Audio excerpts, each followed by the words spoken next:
অসম জাতীয় পৰিষদৰ নেতা চিত্ৰৰঞ্জন বসুমতাৰীৰ এই মন্তব্য সাংবাদিকক ভয় ভাবুকি দিবলগীয়া হোৱাটো অতিকৈ দুৰ্ভাগ্যজনক। সাংবাদিক ৰাণা ডেকাক ভয় ভাবুকি দিয়াজনক শীঘ্ৰেই আৰক্ষীয়ে গ্ৰেপ্তাৰ কৰিব লাগে বুলি উল্লেখ কৰিলে নেতাগৰাকীয়ে। যিহেতু সাংবাদিক ৰাণা ডেকাক ফোনযোগে ভাবুকি প্ৰদান কৰিছিল প্ৰাক্তন IAS বিষয়া হিতেশ দেৱশৰ্মাই। তাৰ পাছতে সমগ্ৰ ৰাজ্যজুৰি বিষয়টো চৰ্চা চলিছিল। ইতিমধ্যে সাংবাদিকে প্ৰতিবাদ সাব্যস্ত কৰিছে ৰাজ্যৰ বিভিন্ন প্ৰান্তত আৰু শেহতীয়াকৈ এই বিষয়টো সন্দৰ্ভতে ইতিমধ্যে মন্তব্য প্ৰদান কৰিছে যে সাংবাদিকক হত্যাৰ ভাবুকি আৰু পৰিয়ালক প্ৰাণে মৰাৰ ভাবুকি এনে পৰিস্থিতি পূৰ্বে অসমত কেতিয়াও হোৱা নাছিল। অসম জাতীয় পৰিষদৰ নেতা চিত্ৰৰঞ্জন বসুমতাৰীয়ে এই মন্তব্য আগবঢ়াইছে এই বিষয়টো সন্দৰ্ভত।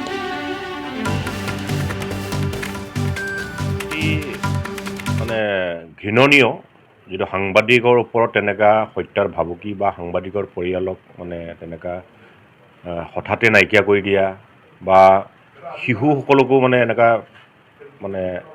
মানে ভাবুকিৰ মানে সৃষ্টি কৰা সেনেকুৱা পৰিৱেশ অসমত কাহানিও হোৱা নাই।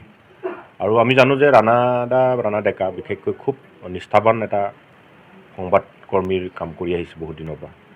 আৰু কেৱল সংবাদৰ লগতে জড়িত নহয়, গোটেই সামাজিক কাম কাজৰ লগত জড়িত। এখেতৰ সমাজৰ প্ৰতি বহুত অৰিহণা আছে। সেই সময়ত এগৰাকী ব্যক্তিয়ে তেখেতক হঠাতে নাইকিয়া কৰি দিয়া যিটো ভাবুকি বা এক্সিডেণ্টেলি নিষেধ কৰি দিম বা তেখেতৰ পুত্ৰকো মানে গৈ থকা অৱস্থাত হঠাতে কিবা ঘটনা হ'লে কি হ'ব তেনেকুৱা ধৰণৰ এটা প্ৰশ্ন এইটো মানে আটাইতকৈ মানে ভয় লগা কথা।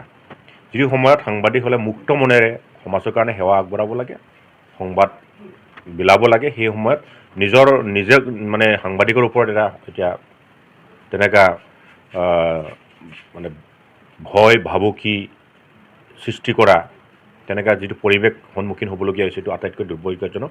সেইটো আমি চৰকাৰৰ ওচৰত দাবী কৰিছোঁ যে যিগৰাকীয়ে তেনেকুৱা ভয় ভাবুকি সৃষ্টি কৰিছে, হঠাৎ নাইকিয়া কৰি গৈছে, অতি সোনকালে যদি গ্ৰেপ্তাৰ নকৰে তেতিয়াহ'লে আমি বুজিম তেওঁলোকে চৰকাৰৰ লগত বুজাবুজি আছে।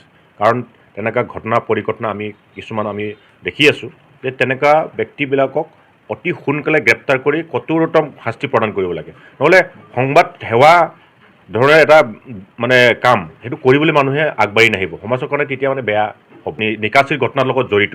আজিলৈকে তেখেতক কোনো তদন্তৰ আওতালে অনা নাই, তেখেতক কোনো শাস্তিমূলক ব্যৱস্থা লোৱা নাই চৰকাৰে। মই কৈছোঁ নহয় কিবা এটা ৰহস্য আছে। এই গোটেই কথাখিনি আমি এদিন ক'ম। আজি আমি কেৱল ৰাণা ডাক আমি খবৰ ল'বলৈ আহিছোঁ, তেখেতক সাহস দিবলৈ আহিছোঁ আৰু নিশ্চিতভাৱে আমি সদায় আসাম টক্স আপোচবিহীন অসম কণ্ঠ।